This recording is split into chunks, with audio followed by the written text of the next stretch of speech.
स्वामी, अजून सत्यवान सावित्री आले नाही. हो ना, बराच काळ उतरून गेला. कुठे असतील कोण जाणे.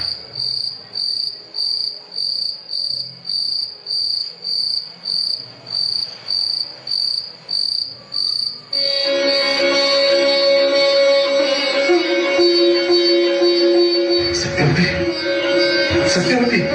स्वामी, आपलं सगळं दिसतंय. स्वामी, खरंच स्वामी तुम्ही खरंच सांगताय? खरंच सांगतोय. ही जमीन, आकाश, झाडं, फुलं, वेली सगळं सगळं आम्हाला दिसतंय. सत्यवती, आम्हाला सगळं दिसतंय. आम्ही सगळं पाहू शकतोय. सत्यवती, खरंच सगळं सगळं असं बघ आम्ही पाहू शकतोय.